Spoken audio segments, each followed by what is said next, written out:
የአማራ ፋኖ በጎጃም ደም ምለሳ መጀመሩን አስታውቋል። አንድ ከተማ ላይ የገባው ሙሉ ሰራዊት አልቋል። ሁሉም በወትሮ ዝግጁነት እንዲጠብቅ ታዟል። የጦር ግንባር መረጃዎችን እናስደምጣችኋለን። ለአብይ አህመዱ የምክክር ኮሚሽን አጀንዳ የሰጠው ታጣቂ ቡድን ማንነት ታውቋል። በቆይታችን ትሰሙታላችሁ። የምክክር ኮሚሽኑ የብልጽግና የግል ሀብት ነው ያለው የፖለቲካ ፓርቲ ጉዳይ አነጋጋሪ ሆኗል። ዝርዝሩን ይዘናል። ፕሬዚዳንት ዶናልድ ትራምፕ የዩክሬንን ማዕድን ካስፈረሙ በኋላ ከሩሲያ ጋር ስላለው ጦርነት አያገባንም እያሉ ነው። በቆይታችን እንመለከተዋለን። ሰላም ጤና ፍቅር በያላችሁበት ይድረሳችሁ። ውድ የብላክ ላይን ሚዲያ ቤተሰቦቻችን ብትሰሟቸው እናንተን ይመጥናሉ ብለን ያዘጋጀናቸውን እነዚህንና መሰል መረጃዎች እንደሚከተለው በዝርዝር ይዘን ስንቀርብ የሚባክኑ ደቂቃዎች እንደማይኖሩ በመተማመን ነው። አብራችሁን ቆዩ። በሻለቃ ዝናቡ ልንገረው የሚመራው የአማራ ፋኖ በጎጃም ወታደራዊ መምሪያ በወቅታዊ ጉዳዮች ላይ መግለጫ ሰጥቷል። የአማራ ሕዝብ በመንግስት መር የፋሺዝም ስርዓት ውስጥ የዘር ጭፍጨፋና ፍጅት በገሃድ ሲደረግበት መቆየቱ ውሎ ያደረ ሀቅ ነው ያለው መግለጫው ሕዝባችን እየደረሰ ያለበትን ዘር ተኮር ጭፍጨፋን ለማስቆምና የህልውና ስጋቱን በመቀልበስ ማህበራዊ እረፍቱን ለማግኘት የሚያደርገው ተጋድሎ ዛሬም እንደቀጠለ ነው ብሏል። ቢሆንም ግን ከቅርብ ጊዜ ወዲህ ይህ ሰው በላ ስርዓት የሽንፈትና እልሁ መወጫ ንጹሐንን ካደረገ ውሎ አድሯል ነው ያለው። በዚህም ባለፉት 17 ቀን ውስጥ ብቻ በቀጠናው ሜጫ ወረዳ ብራቃት ከተማ ላይ መጋቢት 22 ቀን 2017 ዓ.ም ከ50 በላይ ንጹሃንንና ሚያዝያ 8 ቀን 2017 ዓ.ም በባህር ዳርና ይልማና ዴንሳ ወረዳ ከ24 በላይ ንጹሃንን የአብይ አህመድ ቅልብ እግረኛ ሰራዊቱ ወገኖቻችንን እጅጉን አሰቃቂ በሆነ ሁኔታ ሲገድል ሚያዝያ 9 ቀን 2017 ዓ.ም ደግሞ በእናርጅና እናውጋ ወረዳ ልዩ ስሙ ገደብ በተባለ ቦታ ላይ 120 የሚደርሱ ንጹሃንን በድሮን የአየር ላይ ጥቃት ተጨፍጭፈዋል ብለዋል። በሁሉም ጥቃቶች ላይ እናቶች፣ ሽማግሌ፣ አባቶችና ህፃናት የጥቃቱ ሰለባም ሆነዋል። የአማራ ህዝብ እያደረገ ያለውን ተጋድሎ በድል እንደሚቋጨው የሚረዱ በቀቀኖች የማይቀርላቸውን ሽንፈት በበቀልና ቂም አካሄድ ለመወጣት እየሞከሩም ነው ብሏል መምሪያው በመግለጫው። የትኛውም አይነት ግፍ መከራም ሆነ ዘር ተኮር ጭፍጨፋና ፍጅት መጠንና ቅርጹ ይቀያየር እንጂ ጫካ ያስወጣን ዋና አመክንዮ ያለው የአማራ ፋኖ በጎጃም ቀጣዩን መልእክትና ትዕዛዝ አስተላልፏል። አንደኛ፣ መላው የፋኖ ሰራዊታችን ህዝባችን ላይ የተደረገ ያለውን እልቂት ሌት ከቀን በማሰብና የጠላትን የመረረ ጨካኝነት በመረዳት ለአጸፋዊ ምላሽ ወትሮ ዝግጁነትን በማረጋገጥ በተጠንቀቅ እንድትቆሙ እናሳስባለን። ሁለተኛ፣ የአድማ ብተና ፖሊስና ሚሊሻ አባላት የአብይ አህመድ ፋሺዝም ስርዓት ወገኖቻችሁ ላይ የሚያደርሰውን እልቂት በመረዳት እያደረጋችሁት ያለውን አገዛዙን የመክዳት ሂደት እንድታጠናክሩ እያሳሰብን አሁንም ቢሆን ከጠላት ለምትከዱ ወገኖች ሁሉ አስፈላጊውን አቀባበል እያደረግን መሆኑን እንድትረዱ እናሳውቃለን። ሶስተኛ፣ ሁሌም ማለዳ የፀሐይን በምስራቅ መውጣት እርግጠኞች እንደሆነን ሁሉ የአማራ ህዝብ በአሸናፊነት ወንበር እንደሚከሰት እውን መሆኑን እየገለጽኩ ህዝባችን ስቅለት በሆነ ውጣ ውረድ ውስጥ እያለፈ ቢሆንም ለሚያደርግልን ዘርፈ ብዙ ትብብር እናመሰግናለን። በመጨረሻም በህማማትና ስቅለት ያላለፉትን ሳይሆን አያዩምና በምንከፍለው ዋጋ ሁሉ ጽናትን በመላበስ ህዝባችንን የድል ባለቤት ለማድረግ አስፈላጊውን ዋጋ ሁሉ እንደምንከፍል ቃል እየገባን የትግሉን ዓላማና ግብ ቅድስናን በመከተል ለመስዋዕትነት እንድንዋደቅ እያሳሰብን ዘላለማዊ ክብርና ሞገስ ለትግሉ ሰማዕታት እንዲሆን እንመኛለን ብሏል። ወታደራዊ መምሪያው የሻለቃ መንበሩ ጌታዬን መስዋዕትነት አስመልክቶም የሐዘን መግለጫ አውጥቷል። ፋኖ ራስን ለአማራ ህዝብ ቅዱስ መስዋዕትነት አድርጎ ማቅረብ ሲሆን በዚህ ሂደትም የአማራ የቁርጥ ቀን ልጆች አገዛዙን ፊት ለፊት እየተጋፈጡ ሺውን አንጋለው በክብር ለአማራ ነጻነት እየተሰዉ ነው ያለው መግለጫው ሻለቃ መንበሩ ጌታዬ የዚህ ታሪካዊ ተጋድሎ አብሪ ኮከብና ግንባር ቀደም መሪ ከሆኑ ጀግኖች አንዱ ነበር ብሏል። ሻለቃ መንበሩ ጌታዬ ለህዝብ ነጻነት ሲል የሞቀ ቤቱን ትቶ ከጓዶቹ ጋር ሌት ከቀን በዱር በገደሉ ሲንከራተት የነበረ ጓዳችንና መሪያችን ነበር ያለው ሻለቃ መንበሩ ጌታዬ ከሰሜኑ ጦርነት እስካሁን ባለው የህልውና ተጋድሎ የሰራው ጀብድና የመሪነት ጥበብ ልዩና አይረሴ እንደሆነም ተገልጿል።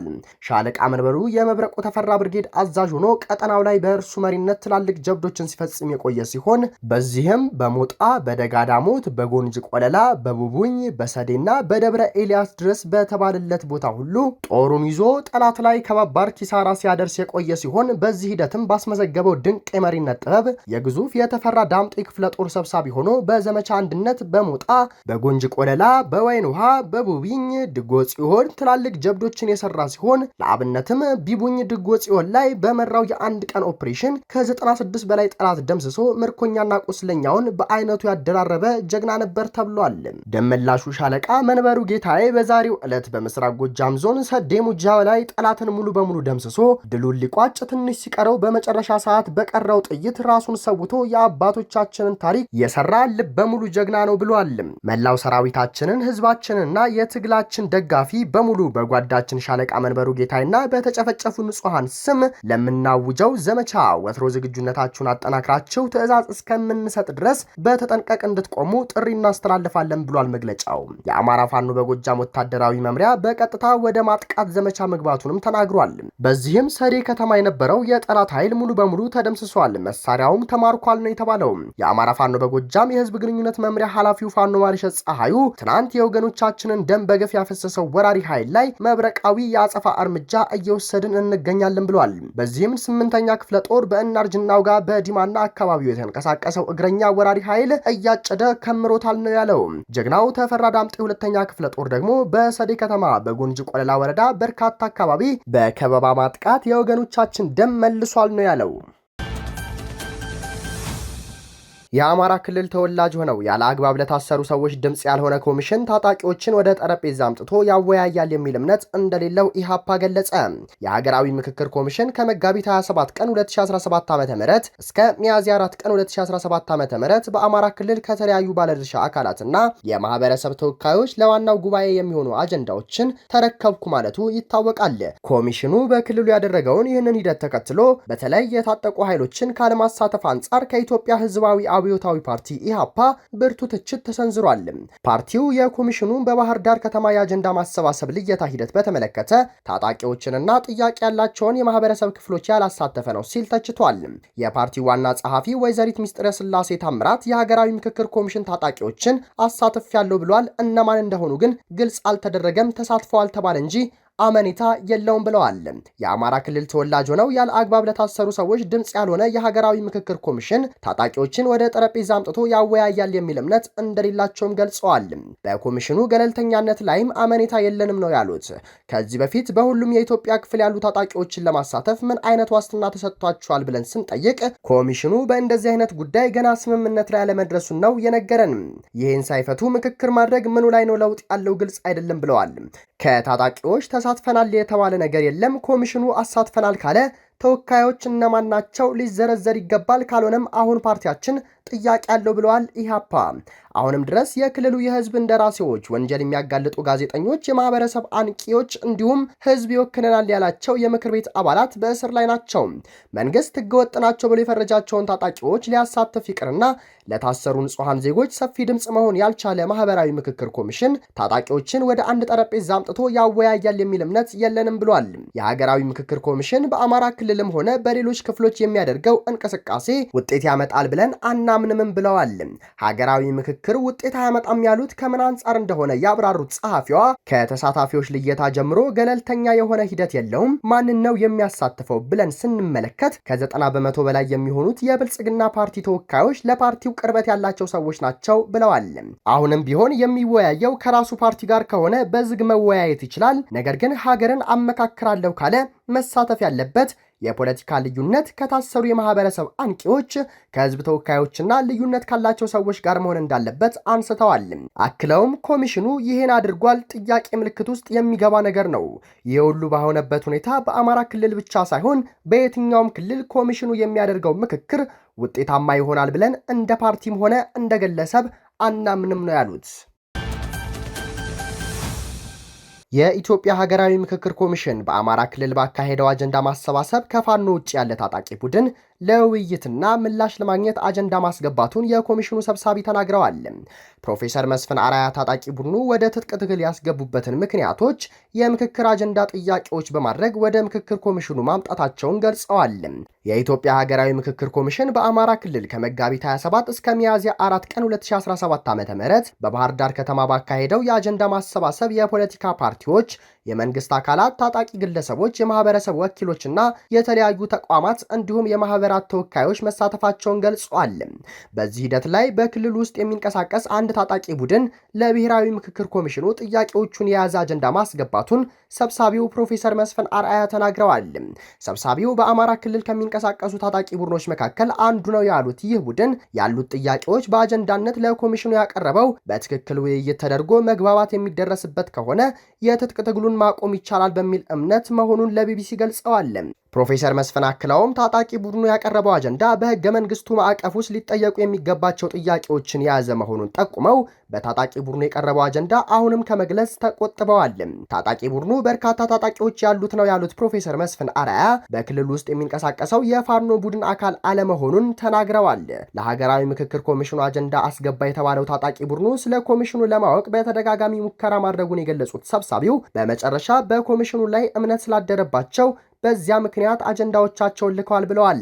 በአማራ ክልል ውስጥ ከፋኖ ውጪ ራሳቸውን ችለው የሚንቀሳቀሱ በርካታ ቡድኖች አሉ ያሉት ሰብሳቢው ለኮሚሽኑ የምክክር አጀንዳ ያስገባው ታጣቂ ቡድን ፋኖ አለመሆኑን በእርግጠኝነት እንደሚናገሩ ለቢቢሲ ገልጸዋል። ከቢቢሲ የታጣቂ ቡድኑን ማንነት ተጠየቀው ፈቃደኛ ያልሆኑት ፕሮፌሰር መስፍን ምክንያታቸውም ማንነታቸውን መግለጽ የምንችለው ከእነርሱ ይሁንታን ስናገኝ ነው ብለዋል። ነገር ግን ታጣቂ ቡድኑ ማን መሆኑ እንዳይገለጽ አለመጠየቁን የጠቀሱት ሰብሳቢው እነርሱ ስለ ማንነታቸው መግለጽ ከፈለጉ ግን ማድረግ እንደሚችሉ እንደተነገራቸው አስረድተዋል። ለብላክ ላይን ሚዲያ መረጃ የሰጡ የምክክር ኮሚሽኑ ምንጮቻችን ደግሞ አጀንዳ ሰጡ የተባሉት የወሎ ሐሰን ከረሙ እንደሆኑ ጠቁመዋል። ሆኖም እሳቸው የሚመሩት የታጠቀ ኃይል እንደሌለ ገልጸዋል። ኮሚሽነሩ በአማራ ክልል ከፋኖ ውጪ ሌላ ታጣቂ ኃይል እንዳለ አድርገው የገለጹበት መንገድ ሴራ ያለበት እንደሆነ ነግረውናል። የዩክሬን መንግስት ከአሜሪካ ጋር የማዕድን መግባቢያ ስምምነት መፈራረሙን አስታውቋል። የኢኮኖሚ ሚኒስትሯ ዩሊያ ሴቨሪዲንኮ የፍላጎት ማሳያ ስምምነት ላይ በመደረሱ ለኢኮኖሚ ሽርክና ስምምነት መንገድ ጠርጓል ብለዋል። የመጨረሻው ስምምነት ለዩክሬን መልሶ ግንባታ የኢንቨስትመንት ፈንድ እንደሚያካትትም ገልጸዋል። የአሜሪካ ባለስልጣናት ስምምነቱ በሚቀጥለው ሳምንት መገባደጃ ላይ ሊጠናቀቅ እንደሚችል ያላቸውን ተስፋ ገልጸዋል። ዶናልድ ትራምፕ በየካቲት ወር በዋይት ሃውስ ከዩክሬን ፕሬዝዳንት ቮሎዲሚር ዜሌንስኪ ጋር በጋዜጠኞች ፊት የገቡት ውዝግብ ድርድሩን ለጊዜው ገቶት ቆይቷል። ሴቨሪዲንኮ የመግባቢያ ስምምነት መደረሱን በኤክስ ገጻቸው ላይ ቢያሳውቁም ተጨማሪ ዝርዝር ጉዳዮች ይፋ አላደረጉም። ስምምነቱ አሜሪካ የዩክሬን ወሳኝ ማዕድናት እንዲሁም ነዳጅና ጋዝ ማግኘት የሚያስችላትን አንድ እርምጃ ነው ተብሏል። ለዩክሬን መልሶ ግንባታ የኢንቨስትመንት ፈንድ እንደሚያቋቁምና በዩኬቭና ዋሽንግተን በእኩል ሁኔታ እንደሚተዳደር ቀደም ሲል የወጡ ዘገባዎች አመልክተዋል። ፕሬዝዳንት ቮሎዲሚር ዜሌንስኪ ከሩሲያ ጋር የተኩስ አቁም ስምምነት ሲደረስ አገራቸው ከአሜሪካ የደህንነት ዋስትና እንድታገኝ ስምምነቱን ለመጠቀም ተስፋ አድርገው ነበር። ሆኖም በየካቲት ወር በዜሌንስኪና ትራምፕ መካከል በዋይት ሃውስ በይፋ በገቡበት ውዝግብ ምክንያት እቅዱ ውድቅ ተደርጓል። የማዕድን ስምምነቱ ቢፈረምም በሩሲያና ዩክሬን እየተደረገ ያለው የሰላም ድርድር ለውጥ የማያመጣ ከሆነ አሜሪካ ከድርድሩ ልትወጣ እንደምትችል የአሜሪካ ውጭ ጉዳይ ሚኒስትር ማርክ ሩቢዮ ተናግረዋል። ማርክ ሩቢዮ ዋሽንግተን የሚጠበቅባትን አድርጋለች፣ ከዚህ በኋላ ጦርነቱ የኛ አይደለም፣ ኢትስ ኖት አወር ዋር ብለዋል። ሩቢዮ ለጋዜጠኞች በሰጡት መግለጫ አሜሪካ የሩሲያና ዩክሬን ጦርነት በሰላም እንዲቋጭ እስካሁን ድረስ ያልተቋረጠ ድጋፍ አድርጋለች ያሉ ሲሆን ከዚህ በኋላ ኃላፊነት አንወስድም፣ ጦርነቱን እኛ አልጀመርነውም ሲሉ ተናግረዋል። የአሜሪካው ፕሬዝዳንት ዶናልድ ትራምፕ የሞስኮና ኬቭን ጦርነት ለማስቆም ለ87 ቀናት ያህል ደክመዋል ያሉት ሩቢዮ መጨረሻ ላይ የራሳችንን ውሳኔ ማስቀመጣችን አይቀርም ብለዋል። ሩቢዮ ከኬት ኬሎንግና ከመካከለኛው ምስራቅ መልእክተኛ ስቲቭ ዊትኮፍ ከአውሮፓ ህብረት መሪዎችና ከዩክሬን ባለስልጣናት ጋር በፓሪስ ቆይታ ካደረጉ በኋላ ነው ይህንን አስተያየት የሰጡት። ይህ የማርክ ሩቢዮ ንግግር አሜሪካ ጦርነቱ እንዲቆም በፑቲን ላይ ተጽዕኖ ትፈጥራለች ብለው ተስፋ አድርገው ለነበሩት ለዩክሬኑ ፕሬዝዳንት ቮሎዲሚር ዜሌንስኪ ከባድ ፈተና ሊሆንባቸው እንደሚችል የፖለቲካ ተንታኞች ግምታቸውን አስቀምጠዋል። ውድ የብላክ ላይን ሚዲያ ቤተሰቦቻችን ለዛሬ የነበሩን መረጃዎች ይህንን ይመስሉ ነበር። ሌሎች ወቅታዊና ፈጣን መረጃዎችን ለማግኘት ሰብስክራይብ በማድረግ ቤተሰብ ይሁኑን። ሰናይ ጊዜ